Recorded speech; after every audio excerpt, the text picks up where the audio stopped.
Welcome, everyone. I am Jackie Cancier with NCSA, and we thank you for joining us tonight for this webinar that many of you in the community have been very excited about. We have the very prestigious Susanna Mierau. She is from the Mass Gen Brigham and many others. She's an adult neurologist, and she is here with this creatively titled webinar tonight, talking about adult neurology or autism from the adult neurology lens. And I will hand it over to you, Susanna. Thank you.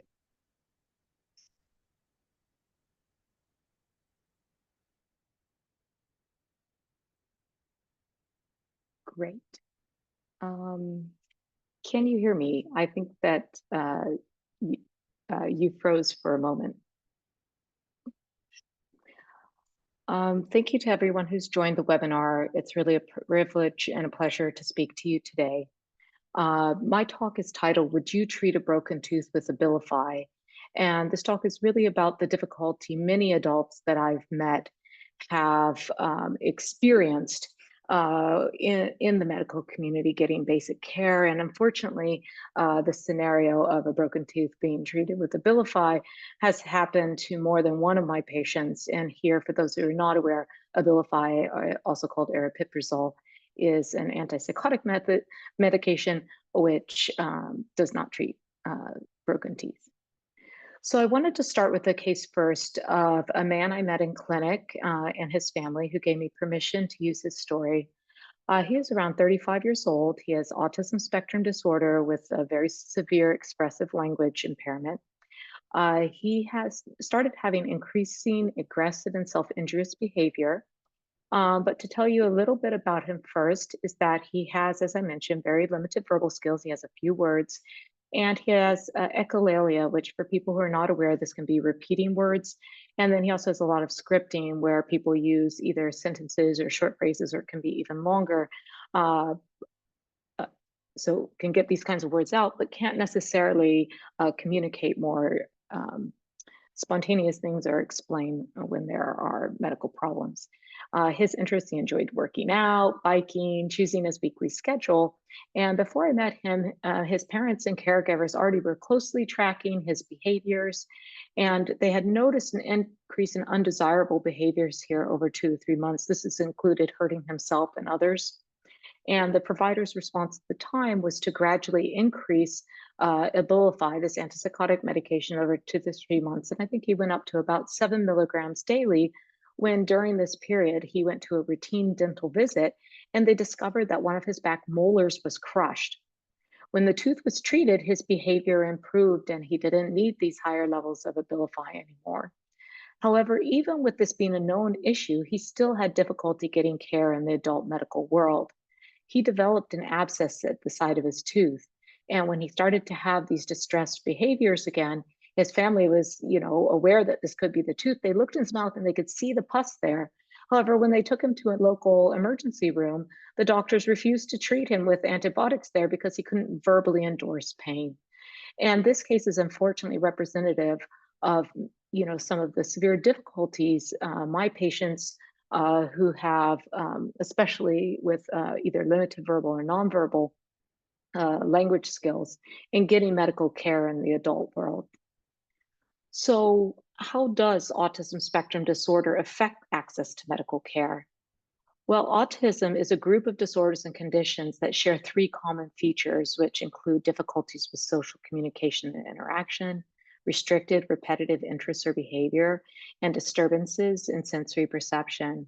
Autism is not one disorder or one condition, but many, many that all affect to different proportions these core features.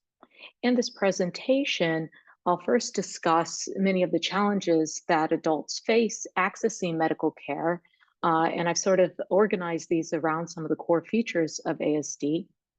Also discuss behavior as a form of communication and a tool that we can use to try to identify when there are medical care needs or unmet medical care needs.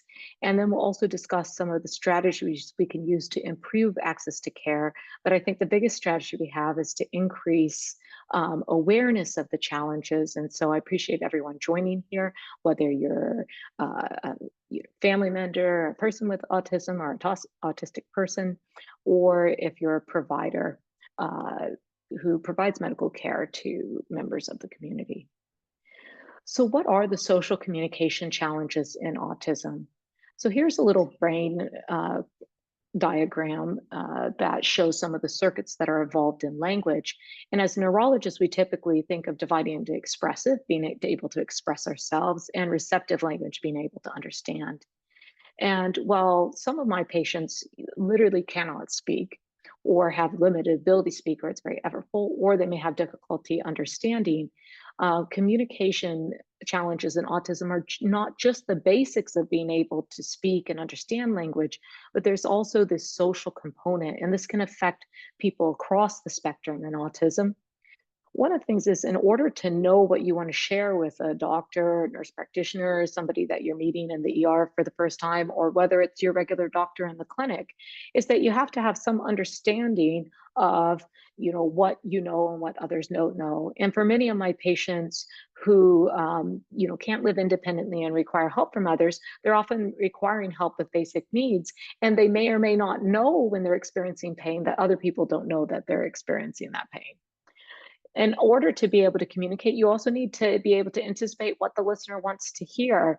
And that's one of the challenges for people even who have good, language skills, to be able to know what to share with a provider, or what to share with your family member or a caregiver in your community in order to get care.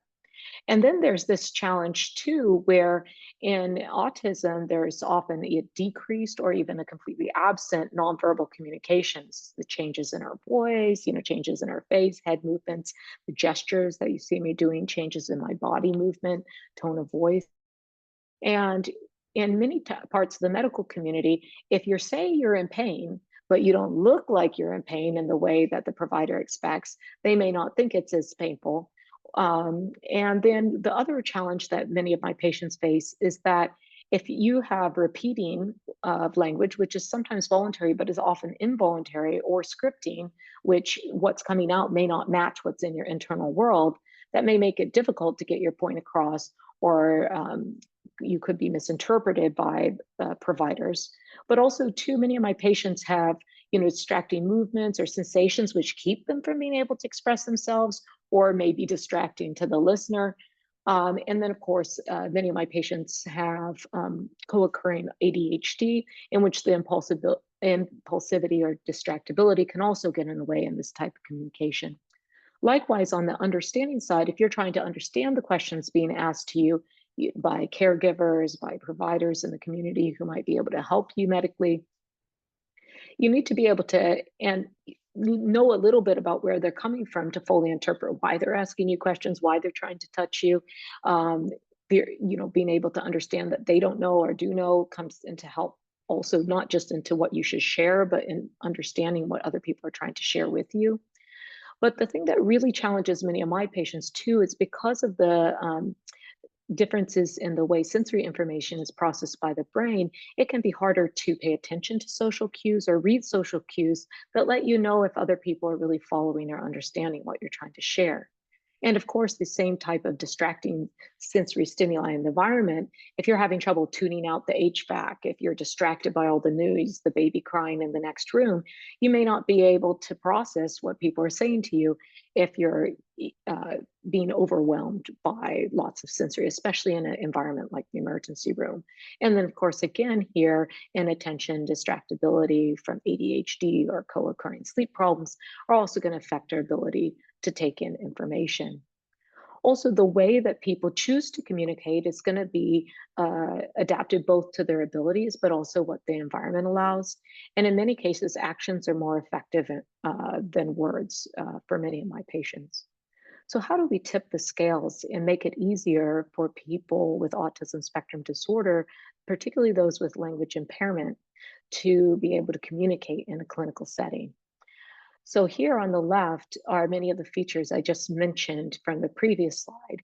And in order to address these, many times having a family member or a caregiver who's really familiar with the individual can act as sort of an interpreter.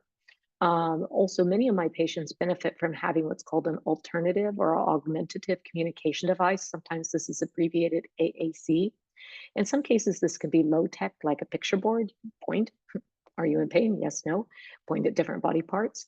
In other cases, it can be more high tech, like a tablet with an app on there where it can even be customized with pictures or words, depending on people's ability to read or preference for real pictures versus kind of stylistic diagrams, which can be challenging themselves.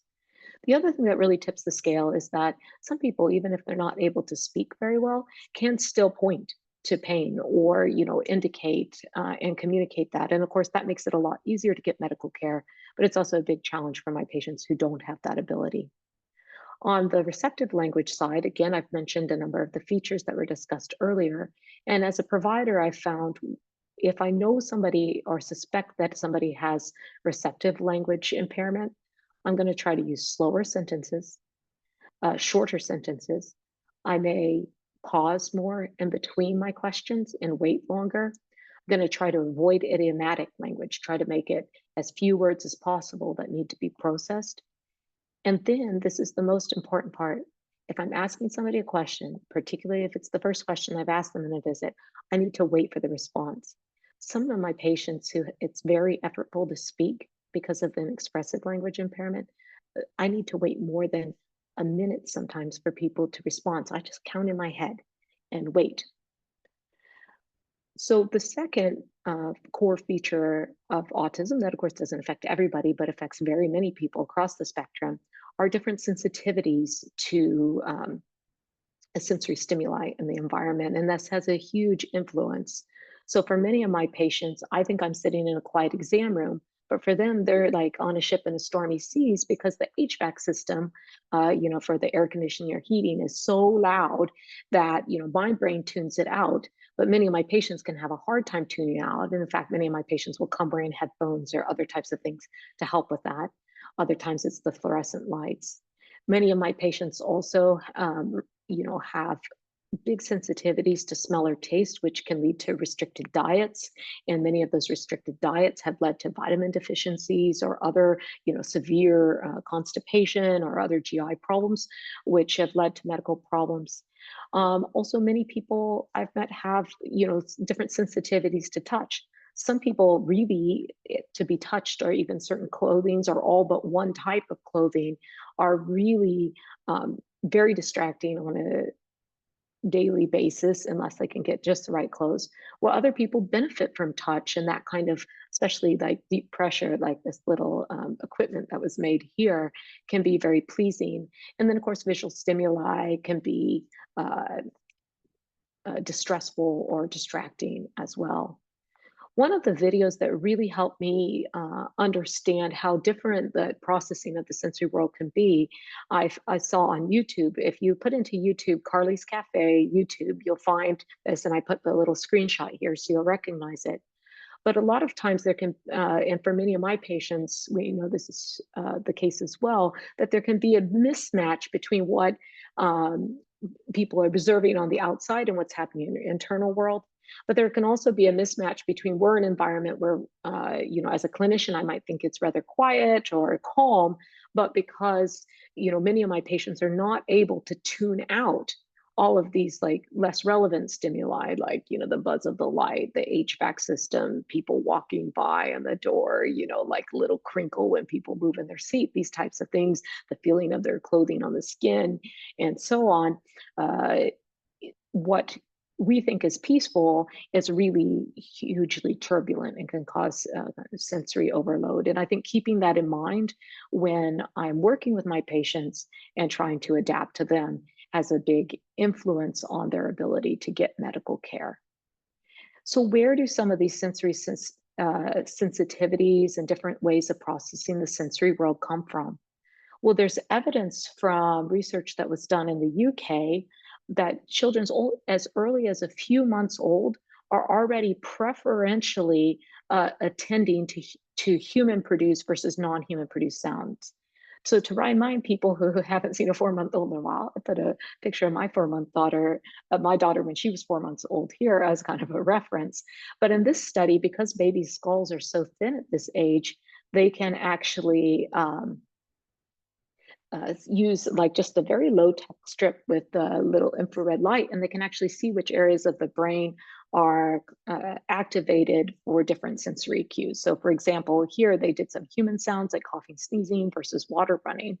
And they found that the children who would later be diagnosed with autism didn't show a preference for the human versus non human sounds.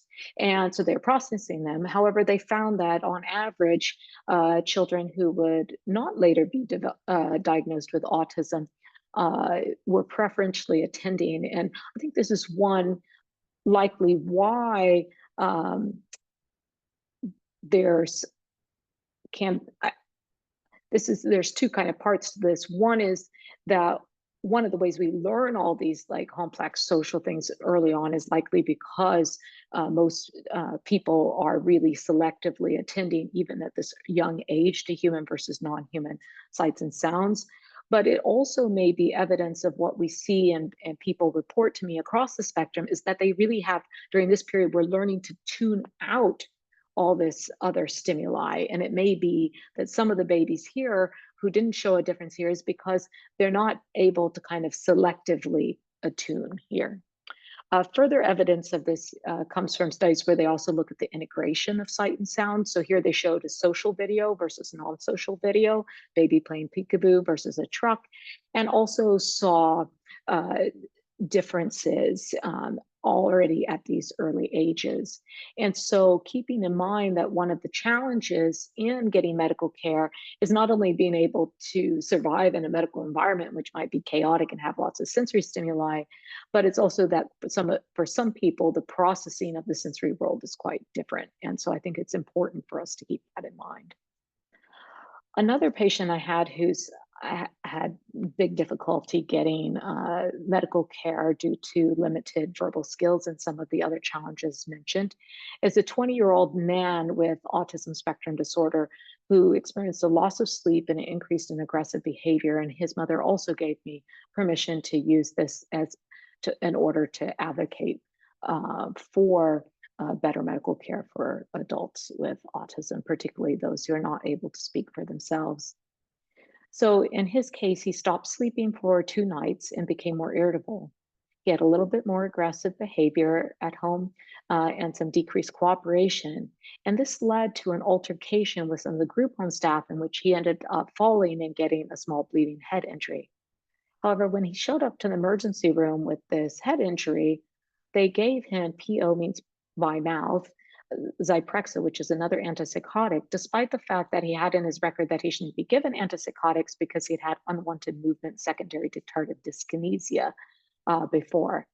Ironically, even though he was calm enough to be able to take the PO Zyprexa, he did not get any by mouth pain medication such as Tylenol. And I reviewed the discharge summary, and the Tylenol was written as, the nurses and could have given it to him, but they didn't.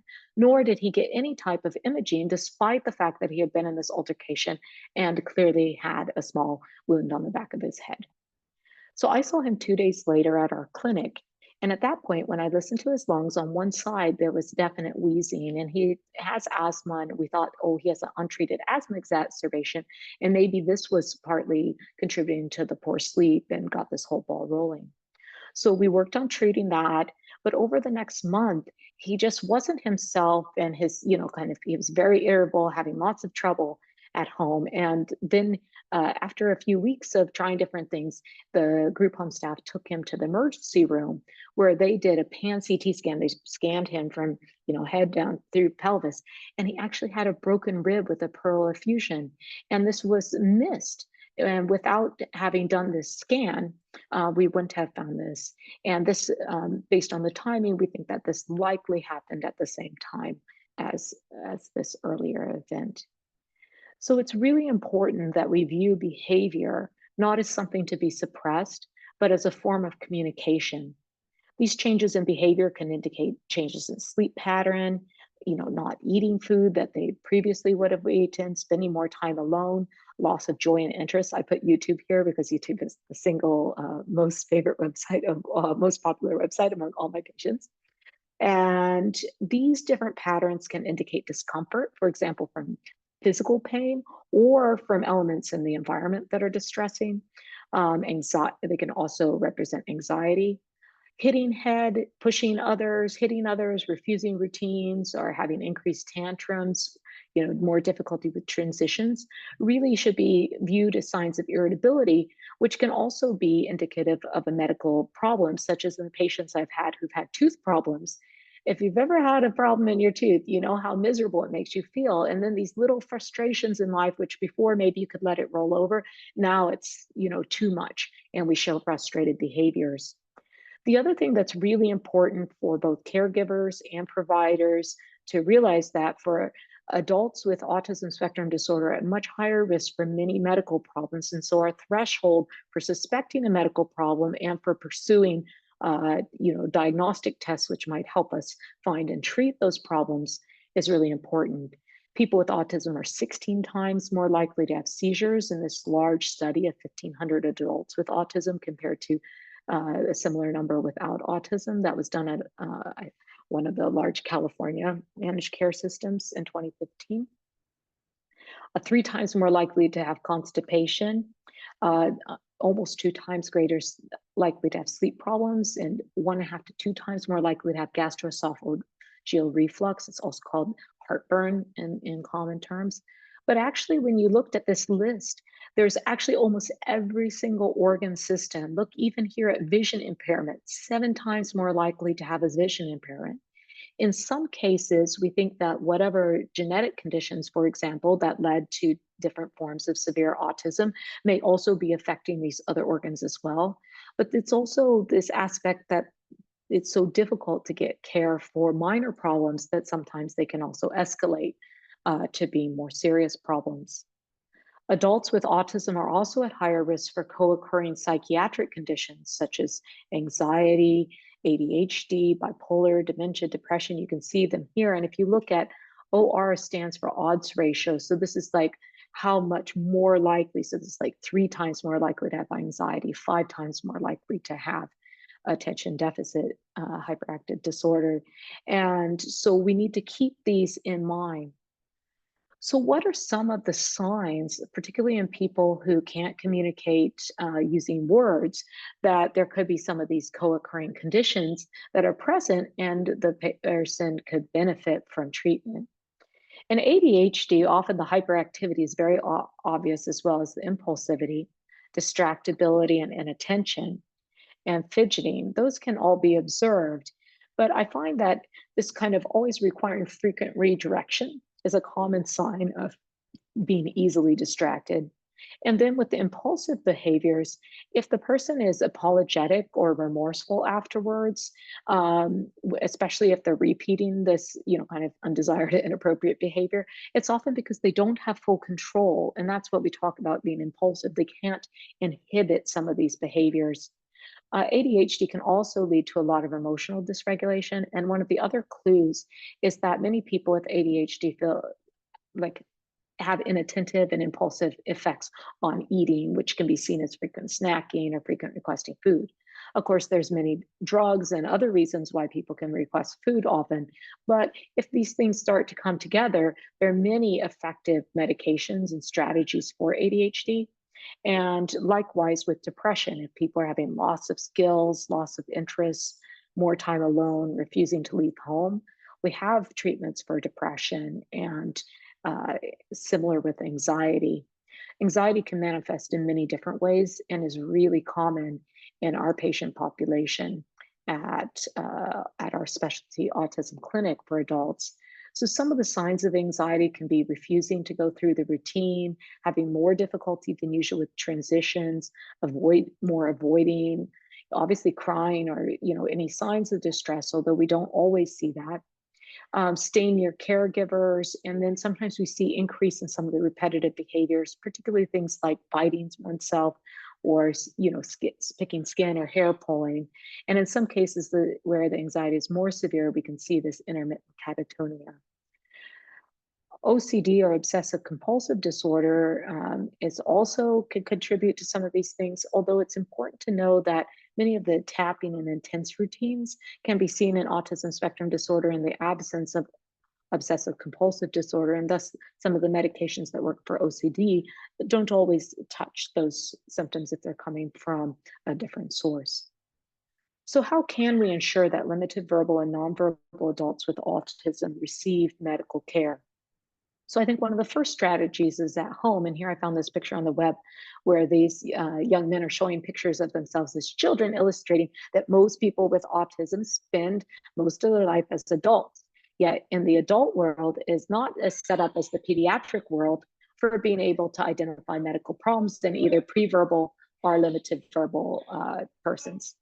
And so one of the most important things is that at home that we make sure that people get these PRN, or as we say, as needed medications.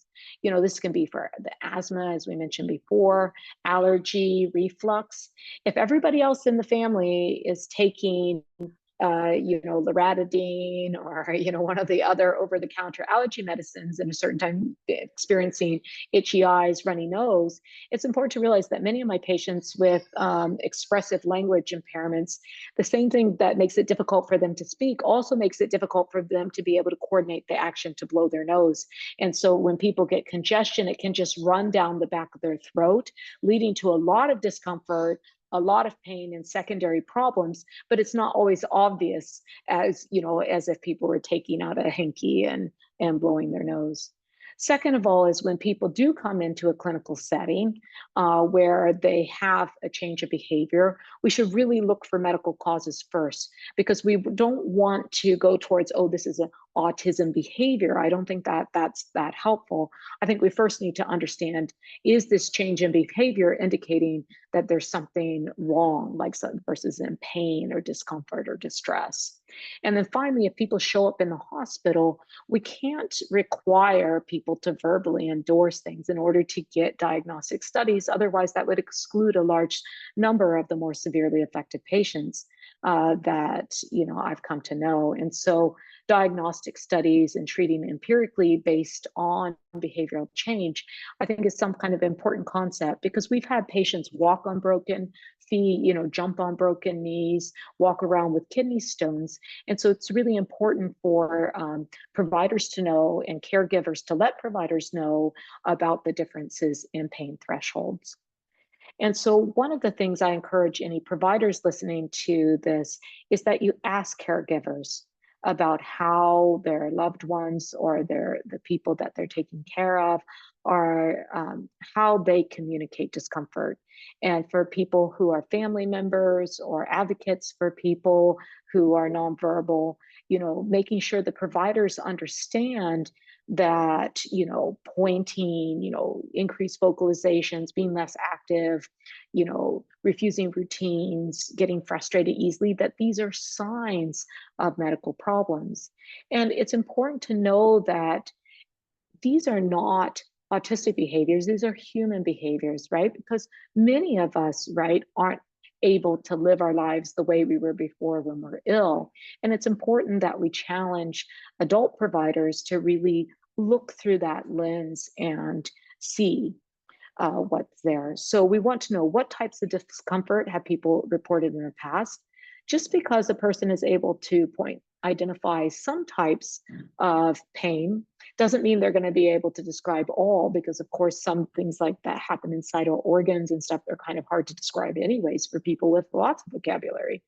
And then not being able to speak doesn't mean that you can't point or things. So we need to be flexible and also person specific. Also, we need to know, do people show altered pain perception?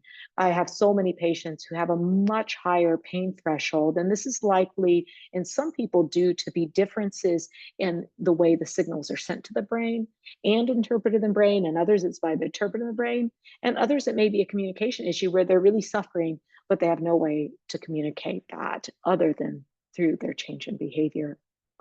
When I'm in the clinic and I'm trying to think about, okay, we know that there's a change now, how can we prioritize our list to work through to figure out what's causing the problem? Sleep is one of the first places that we look, because poor sleep can make almost everything worse. Many group homes will track sleep records and you can request them. I also look at the medication administration records because particularly if people aren't getting the as needed medications that they need, is for example, for allergies, or if they're getting a lot of as needed medications that could have unwanted side effects, those are both important to know. I also encourage people to use online or, your simple calendar, some way to track symptoms so that we can start to see is there a time of day, a day of the week, a time of the year that can help guide us towards what the problem might be.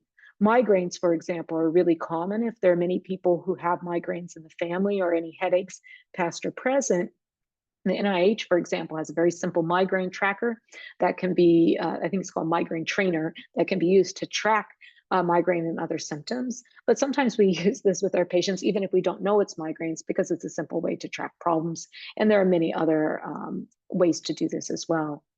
For me, family history is a really important guide because, of course, certain types of allergies, headaches like migraines, certain GI problems, anxiety, depression, these run in families. And if we know that they run in families, it puts it at a higher rate for us.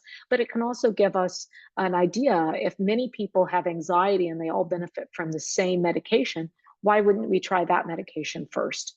Same with migraines. I also screen for problems by age and season. So we've discussed the allergies here. So I think about that. The time change, with daylight savings time going on and off can be a big trigger for many of my patients, but also teeth. It's not just grinding your teeth that can lead to broken teeth or other problems, but it's also that in people who are in their late teens or adults in their early 20s, depending on when their teeth come in, sometimes those wisdom teeth can really lead to prolonged periods over months of discomfort, especially if they're pushing on the other teeth. And so we want to look at those. And then, of course, I ask about common conditions. Is the person holding or hurting, hitting their head? Are they eating less? How often are they passing stool? Things like that, because these can make a big difference on people's health and happiness. And then we want to prioritize our differential based on the likelihood and then investigate and track treatment. So often with families, we'll come up with a list of things and then we just work through them to see if we can identify. One of the examples is that, there's been a lot of research that's shown that many GI problems are more common in autism, particularly acid reflux, which in medical terms is gastroesophageal reflux disease or GERD, commonly known as heartburn. And at more severe cases, can start to erode the lining of the esophagus or the stomach, even leading to ulcer, and it's like super painful.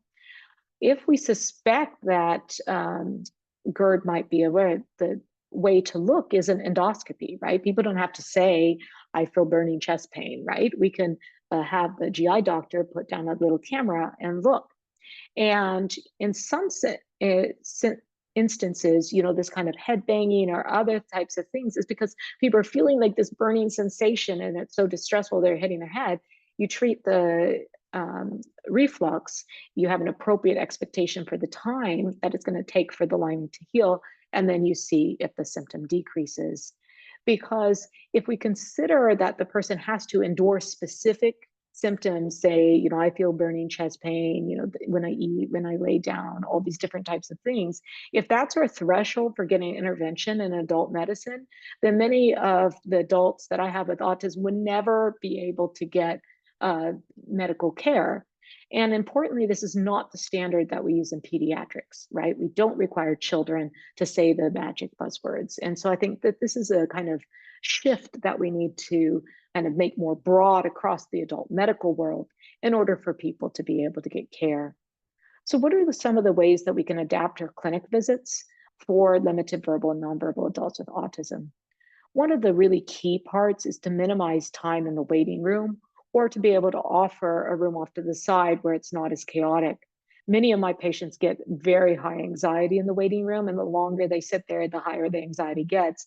And if they're there for too long, I might not be able to interact with them in a meaningful way at all because they're just so overwhelmed from all the stimuli there. So I try to be on time, although, as you know, if you're a clinician, it's not always easy. The second thing is that I always introduce myself to the patient first and then the caregivers. And this is because many of my patients who have limited verbal or nonverbal skills, they're used to people not looking at them. Part of that is because of the lack of verbal communication. If the caregivers are giving oodles of nonverbal communication, smiling, looking, holding out their hand, most people's heads will orient to that. But I find that the simple act of saying hello to the person who's come to see me first lets them know that I'm putting them first. And also, the caregivers are generally happy with that as well. I also ask many of my patients if they want to be examined first. And, I may indicate with my hand towards the exam table or ask if they prefer to be examined in a chair, because many of my patients in the medical community, they've gotten, blood draws, other procedures that are uncomfortable, and waiting to know whether that exam is going to involve something scary or not. By getting it out of the way, many of my patients feel much calmer than for the rest of the visit. When I'm doing the exam, I ask caregivers about special fears or sensitivities, and I watch very closely. And if people feel appear afraid or any kind of hesitant about being examined, I'll often show parts of the exam on the caregiver first so that the patient can see, okay, is this something I want to participate in or not? I also really try to simplify instructions. So when I'm trying to understand more about expressive and receptive language, I might here's a picture of 6 different items. Some of the items, like a chair, we might use the term chair almost every day, where unless you live in certain parts of the country, you probably don't say cactus that often. So in the case of my patients who can't speak, I may say touch chair or touch hand or touch glove, because although the neurology answer here is glove, many of my patients who can speak will say hand or for glove or leaf for feather. And so I say touch and then that. And so I minimize the number of words that be processed, and then I can see what the receptive language. And I also just need to give more time. And also, if people are impulsive from ADHD, I might need to give them more than one chance because the first pointing may not be their final answer. So, in summary, I think the point of this talk really, and I appreciate all of you joining, and I'm sure many of you feel strongly about this as well, is that we need to increase awareness in adult medical fields, both among our colleagues and about the needs of limited verbal and nonverbal adults. I really want to thank my teachers, and I think I've learned the most from my patients, adults with autism, who a spectrum disorder across the spectrum, who've come and shared their difficulties, but also the things that work for them, and along with their parents or their caregivers, who've also taught me so much about the needs and also different types of solutions and things that we can do to help people. And I also thank my colleagues and mentors over the years who've also helped me, particularly at the Massachusetts General Hospital Lurie Center for Autism here in Massachusetts, where I see many people who are severely affected by autism, and also at the Brigham and Women's Hospital in the Division of Cognitive and Behavioral Neurology, where I see a wide range of adults on the spectrum, many of who very eloquently described to me some of the same features that are experienced by my patients who are not able to speak for themselves. I thank you for listening, and I'm happy to answer questions. I thank you so much. I'm actually just going to leave my video off because it is my internet is not for being very kind tonight. So hopefully it helps my audio a little bit. But this is really my kind of personal passion area. So I really appreciated everything you had here today. I do have a few questions. There's a few questions here in the chat too. Please, for the participants, please go ahead and put your questions in the Q&A or chat so we can get those asked. I did have a little chuckle when you mentioned YouTube, because that is certainly was my my daughter's favorite as well. She could spend all day, every day in there in YouTube. But um, we we were able to get IDD specific protocols in the emergency room Mhm. here in Tennessee. We initially started with Vanderbilt. We did a work group for a year with multiple nonprofits, and uh, they they adopted it. They put it into their toolkit. Then Tennessee Start adopted it, and then the National Center for Start Services adopted it and pushed it out to those states. But it remains optional, right? So it really is the luck of the draw when you go to a hospital still, whether that hospital has protocols, which a lot of what you were talking about are on those protocols that we had developed. So hearing this replicated, the same kinds of concepts all the way up in Massachusetts makes me wonder, is there any kind of policy push that you're aware of within the hospital systems that we standardize this as level of care? Because I've always looked at it as people with IDD have a right to patient safety. They have a right to Mhm. care. Mhm. And that just, if they don't have that understanding that you do, that isn't going to be their experience when they go into the emergency room. So, how can we make that more broad? Yeah, I think that we need like national level advocacy to really reach the breadth that's going to get to everybody, because I think there are many different hospital systems that are trying out things that are really successful. At our institution, we have a patient navigator who's an occupational therapist who they've developed like a very kind of standard way, how do I communicate? What are my sensitivities that shows up? There's like labels to kind of highlight those needs. Yet we still need to train more adult physicians, both who are already practicing and those coming up through the pipeline in medical school and residency, to these concepts. So there's kind of a twofold. We need the policies in place so that things start getting done and more standardized, but we also need to educate people. And I think there's many different positive things going on, but we still have these issues where even here in Massachusetts, and some of the cases that I showed, is that the same patient showing up to hospitals that are only a few miles apart are getting very different care. And I do think it is provider so dependent as well. So I think there has to be kind of a push.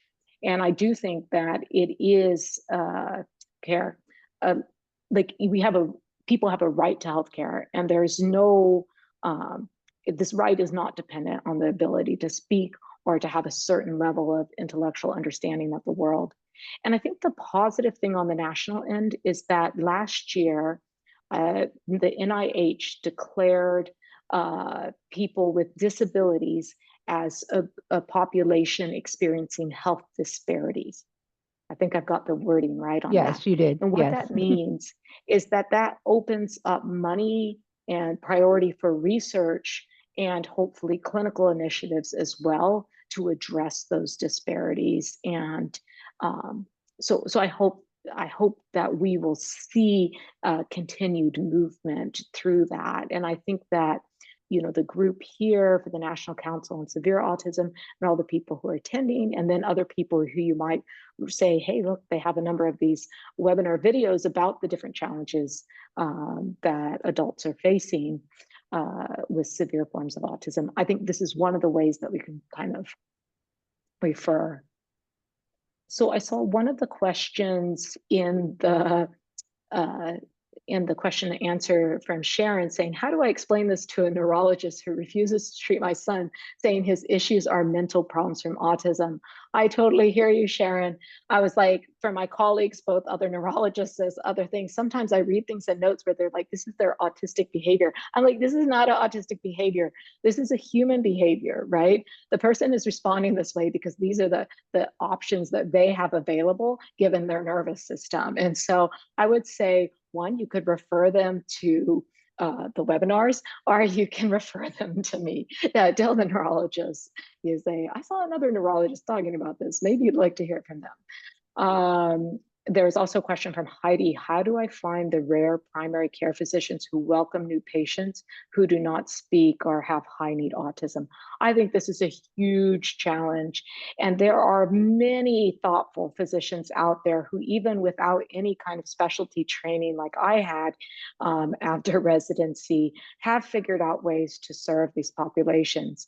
And I think the word of mouth is, there are many, like here in Massachusetts, we have the AANE, which is an organization that helps connect people who, ranging from people who are self-identify as autistic to people with autism spectrum disorder of different severities, connecting there. And then the other thing is, usually if you can find one doctor who's sensitive, they may know other doctors, because of course I am always on the lookout too for both primary care doctors, specialists, dentists, right? Finding a dentist who will do a dental exam and cleaning under anesthesia. These are really important. And so I think that's clear. Oh, difference. So Elena asks about differences between repetitive behaviors in autism and ADHD, and do they always co-occur? So I have met adults who only have autism, and I also have adult patients who only have ADHD. And when they're separate, they're really, really distinct. I once saw a presentation where they were like, a researcher said, after all our years of studying, we think these are the same. I was like, they're not the same. However, they can occur in the same person. And sometimes it's really easy to pick out the behaviors, and other times it's really hard. I think the thing with ADHD is I really look for more of an inconsistency, because what happens in ADHD is, one thought can lead to another thought, or, the impulse comes and you're going for it. And so the distractibility and the hyperactivity lead to a lot of variation. And so over time, of course, you're seeing the same behaviors, but in the moment, you're often seeing a lot. Where in autism, I find that a lot of time the repetitive behaviors, which can vary quite a bit and have many different reasons, they tend to be more restricted. And so sometimes they can occur. But one of the things is, if we know the person has ADHD or there's a high indication, stimulant medication, for example, can be highly effective in ADHD. And while in people with anxiety or who don't have ADHD, it can make people kind of edgy or anxious. For people who have a lot of hyperactivity or a lot of distractibility due to ADHD, with minutes to hours if it's working. And so sometimes medications can help us there. Have So you I'm done any looking work in. with AADMD?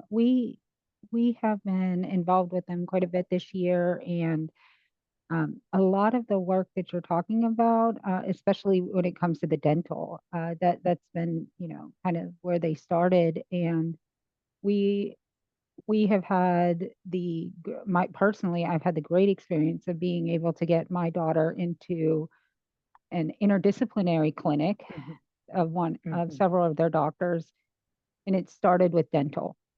And mhm, it's just been such an amazing experience to have doctors all under the same roof co-treating that do understand these concepts. mhm. So um, the dental side of it, I really think is something that AADMD is doing some good work in there. So I'm wondering, if are you part of that already, or is that because No, I'm not yet, but I'm very interested in connecting with groups, around the nation, in these efforts. I have heard from other, people who practice in this field around the country of, really successful interdisciplinary clinics like this.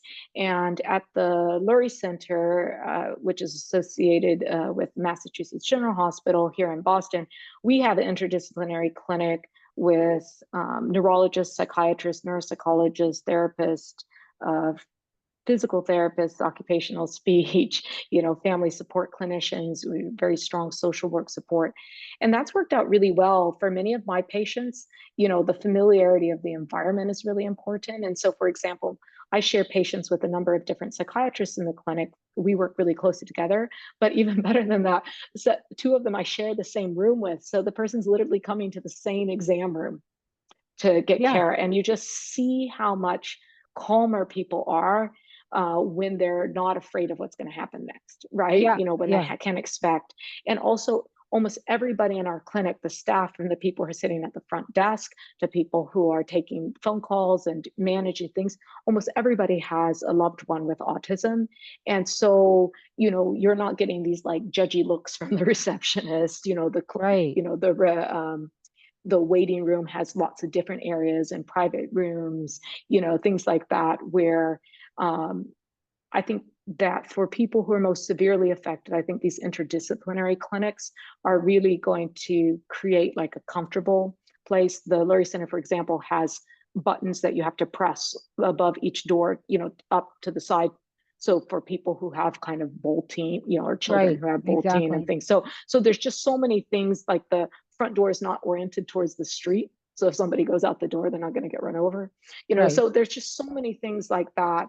But I think more broadly, we are going to need some of these larger initiatives, because my patients can't get all the care they need. And, Right. no matter how interdisciplinary we are, at some point they may have care that requires emergency or hospitalization. Well, we are very interested in working on those national initiatives. In fact, the National Grassroots Network is already talking about kind of setting their sights for their 2025 policy priorities, and medical access is really up there for them. This is something that I know state chairs across the nation are really interested in pursuing medical access. So Mhm. great. So I see a note from Deborah here that Yeah. says, I hope someday they invent a machine that can detect where pain is in nonverbal people who aren't able to point where it hurts or use visuals. Me too. And I actually think there could be ways to do that. And she says, sometimes I'm not sure if my nonverbal son is having a headache, but I give him Tylenol anyways. I think that's a great idea. So with Tylenol, typically, as long as you don't take too much, it's very safe. And we know that it generally takes about 20 minutes to work.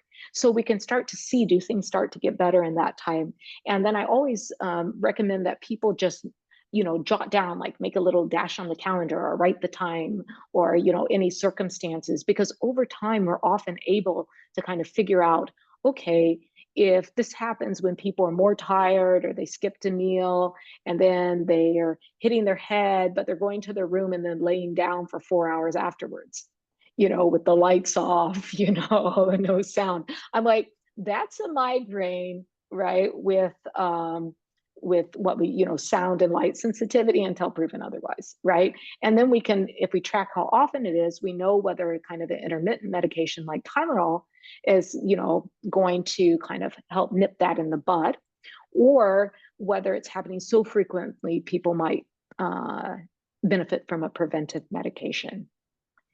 And so there's a lot of people who are interested in copy of the slides. I Yes, think we I think that should be possible. yeah, we always Um, upload the replays.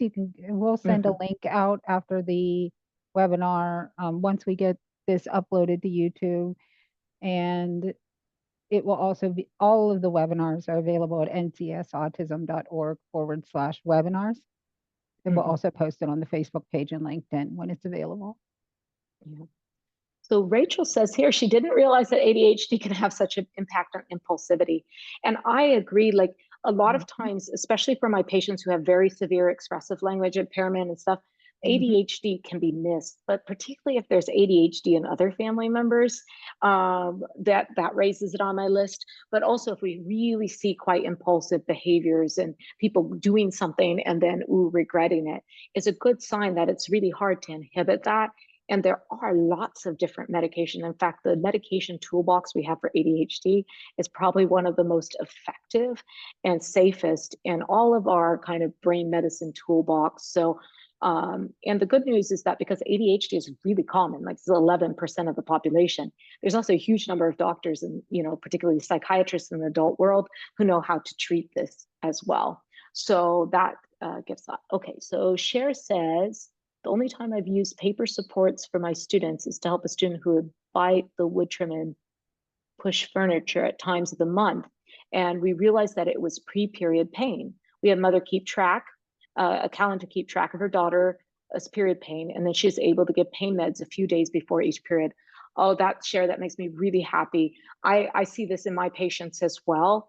And it's that simple act of tracking and then saying, okay, instead of saying this is mystery, right? Or this is autism behavior, as it always annoys me when my colleagues write autism behaviors. I'm like, no, I was like, let's find out.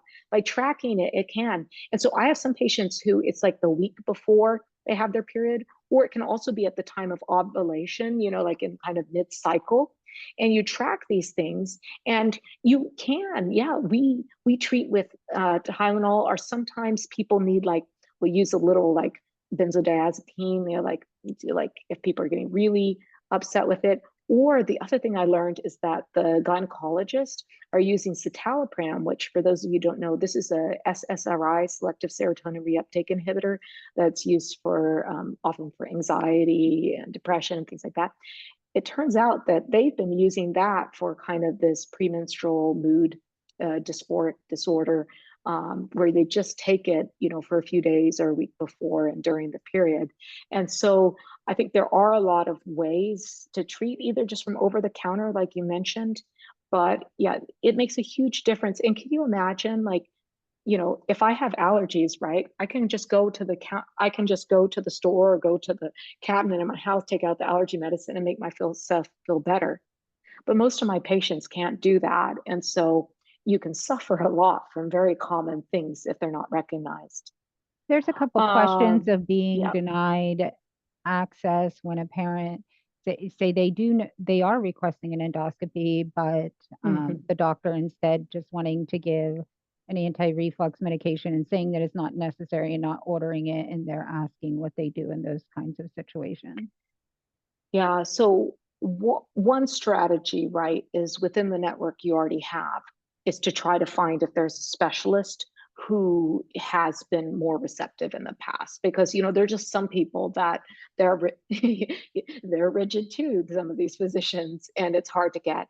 The other thing too is I often find that kind of challenging them, saying like, look, like the diagnostic tool is the only way we're going to know for certain and be able to rate the severity, because we don't have that. But the other thing is to, if that doesn't work, is to talk to one of the other, like your referring provider, for example, if you have a primary care doctor on your side, or a neurologist or somebody else, because they may be able to intercede on your behalf with the specialists as well. But when one of my mentors, leader in the field here, Margaret Bauman, when I was trained with her, she and several of the other people here in the Boston area, they had a hard time initially getting GI doctors to scope as well. But then, now we have, there's, some very famous people in the GI field here who have really learned a lot about the specific GI problems that affect many people with autism, as well as, telling us, oh, you should be using this medication or not because it causes constipation, and getting that thing. But I think this is a huge barrier. And I just like to challenge people, say, like, well, what would be your threshold? And if their threshold is being able to check boxes on verbal, you just say, then that would exclude my loved one from care.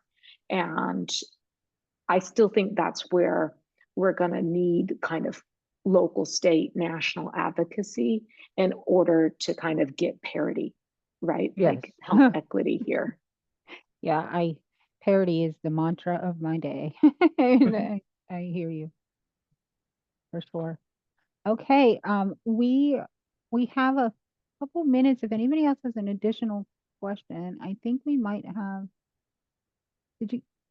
Yeah, so I was looking in the chat here. Luciana writes that she leads the Autism Connection of Pennsylvania, and they handle about 250 help requests monthly, all ages, all stages. And she also focuses on incarcerated individuals who have ID and autism.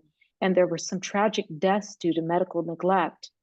And she says, I'm interested in potentially hosting you for this talk, perhaps for our general population or corrections department. Mhm. I'm definitely quite happy to, one, adapt the talk for other, environments. I've given this talk to like an ophthalmology department where, I structured it more towards kind of vision side and how can we adapt our ophthalmology practice. But I also agree too, like, there's so much injustice and difficulties with health equity in the prison system and access to care there as well. I imagine that it's not hard to imagine that people with intellectual disability or autism are having particular time there. So please do reach out to me through the organizers. Where can Oh, one it says, find the best information on GI issues and autism from Darian um, in the Q&A?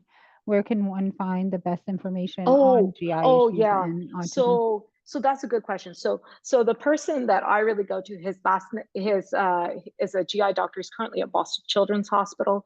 His name is Tim Buie. It's Buie, and he is really quite an amazing individual. He's trained quite a number of GI doctors in the Boston area in this, and so if you just search for his name, you can find either talks or kind of things that he's written about GI.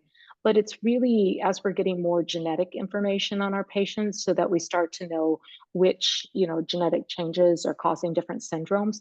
There are specific syndromes where whatever's affecting the brain during development is also affecting the gut in a very severe way. And so I think that we still have so much to learn about this area. But I was just saying, for so many of my patients, this is, a source of great distress on a kind of daily and or intermittent basis. Yeah. Sharon's asking, how do I request a multidisciplinary team when I'm told there's no such thing for adults in Arizona? I think there's a huge gap. I went to the International Society for Autism Research meeting and was talking to other clinicians there. And I only found I met one other adult neurologist, who specializes in autism, who's in Missouri. And then they told me about one other, but everybody else I talked to was a pediatric neurologist among the clinicians there. And so I think that this is a major problem, but I do believe that this is something that we can address and that we can kind of get more partners in the adult medical world and especially hopefully lots of different disciplines. Additionally, if we might be able to even recruit some of these pediatric neurologists if they're specializing in neurodevelopmental disorders due to, I know my daughter's doctor started there in pediatrics, but he's doing longitudinal studies. So he was able to convince the hospital to allow adult patients as well. And Yes. so we do have access to that care, and that might be a way Yeah, I to think infuse physicians faster. exactly. I think there's two aspects. One is many adults are getting care from their pediatric providers, right? Many adults I had patients transferred to me in their 70s from a pediatric neurologist, to me. So I was like, people are getting care from places. But I think the reason why we need more involvement from the adult medical world is no matter how good of a pediatric provider you are, you haven't had the same amount of training about adult problems. Right. And so that makes it challenging, and you don't have the same access to adult resources. And so I think that having our pediatric colleagues is key, right? Because they provide this transition, this bridge, and sometimes a very long bridge. And they can also teach us, right?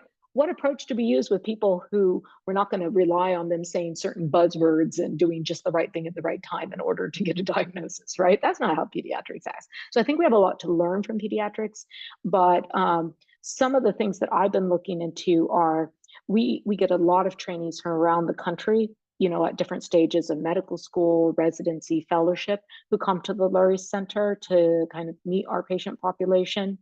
And one of the things I'm excited about is fields like what's called med peds, which is dual training in internal medicine and pediatrics.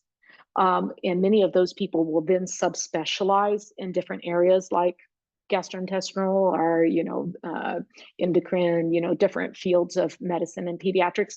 I think that's an exciting group of people who are dual trained, who have exactly the types of both the approach from pediatrics, but the knowledge of adults to help. So Yeah. I've been, Yeah. anytime I meet them, I tell them how exciting it could be for Isn't it? them to devote their careers to this really important population. And the other thing is, I originally came from the Midwest, where family practice, people who are trained in medicine, adult medicine, pediatric medicine, and obstetrics, that's another group, right, that has this kind of lifespan approach that we might be able to, get them involved. And it's very exciting. At the Lurie Center, we actually have a family practice doctor who provides primary care. And it's just really, for me as a neurologist, to be able to work closely together with a primary care and a psychiatrist, as well as our GI doctors. And sometimes we need other specialists as well. It's just really improved the quality of care we can provide. Sounds very rewarding. Yes, Dorothea put that family nurse practitioners are also a fabulous resource for long care. And I agree, in many parts of the country, right, there's lots of different types of practice providers. And I really hope that we can engage both people who are actively providing, but also the groups that are determining what goes into training. What do you need to do to become a neurologist, to become a nurse practitioner, right? And make sure that for adult practice, we get neurodevelopmental disorders into that curriculum.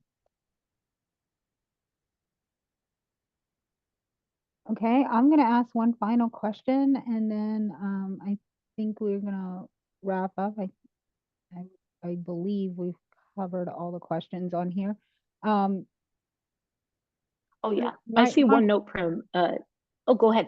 no, you go ahead and I'll end it on that. Oh, I was saying that Deborah wrote in that one critical piece of medical information that they discovered on her son was that he lacks an enzyme to break down folic acid, and it turned out that giving this L-methylfolate was as important as risperidone. And I can't agree more. Right? It's like we cannot expect the kind of antipsychotic class to treat all medical problems, right? Yet, because of the kind of limitations and the delays often in identifying what people really need. I think this is just yet another example of why this type of work is so important. Thanks Yes, for sharing that. and in addition, I mean, if we don't know the underlying condition, sometimes the medications actually can have an adverse effect and worsen things, if Oh, yes, totally, totally. And I was just saying, I have some patients for whom, aripiprazole or Abilify is what they need to be able to live right, life, right? Like it right. is treating a primary kind of brain source of irritability, right? So, but I have a lot of patients for when it's given to them, it exacerbates constipation like nobody's business. Yeah, And then some of the antipsychotic medications actually cause pretty severe headaches for some subset of people. And so, yeah, I think that we have to be really careful that we know what we're treating, and that if we're treating on, like I've suggested, that we treat empirically, that we really have reasonable expectations, both for what we're tracking to see if there's improvement, but also that we know what potential side effects are. So we're looking, how will we identify if those were happening as well?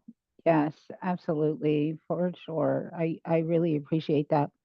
I guess my final question is we, with the Autism Cares Act ready to be reauthorized soon and, this renewal of funding coming, there's been a lot of talk on how to make research more inclusive and into the specific needs of this population that is Mm-hmm. nonverbal, that has high rates of co-occurring disorders, really intense behavior crises. Um, what would you say, just as your opinion, is something you wish was researched more that could help provide a better quality of care for this population? So here, I think that from my perspective, one of the most exciting areas of research for actually being able to address in the severe population is to realize that because we know that it's not autism spectrum disorder, right? There's many different disorders that are all grouped, under this, is that I'd like to see more people having access to genetic testing, because with genetic testing, we might be able to identify some of those underlying like pathways that are out of skew. So it's not going to directly address the access or disparity to care. And part of the reason that I'm more on the kind of biological side is because the other hat I wear is that I do kind of translational research to say, can we understand, what leads to the differences in brain development? But I think that it may be that we can recruit more interested researchers when we start to say, okay, we have a population of people with autism due to this gene or this sets of genes. And then it might allow us to kind of see, reduce the amount of variation for individual studies. And then once something works for one set of people, then we can say, okay, what about people who we don't know the genetic cause? Would they benefit from this as well? So I think you see this sort of trend happening in other disorders of the nervous system as well, where first we identify like a genetically homogeneous or near homogeneous population, and then we see what works for them. And once we can show something works, then we can start to see who else will this work for. So it doesn't really answer the kind of health access issue. I think for me, I've taken kind of the education side, as in we need to increase more awareness. But I know that there are a lot of people working in research on the disparity side. And, I just was like very glad that they're Yeah, doing that work. that was a perfect segment and completely unplanned, because my next meeting, actually, I have a SINGAP Research Fund meeting. My daughter does have a rare disease, her genetic identifier SINGAP1, and so for all the reasons that you stated, it really did provide some clarity and direction in her care path. We didn't get our diagnosis till 16, but it did make a difference for us. So I would agree with you there. I tell you, this has been a wonderful webinar. I am sure it will be replayed over and over again. Our community will be very excited for this.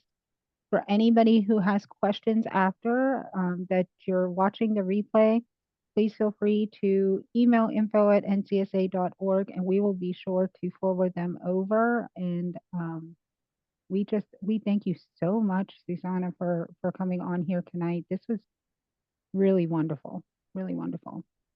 Yes, and thank you so much for everyone who joined, and also for putting your questions into either the chat or the Q&A.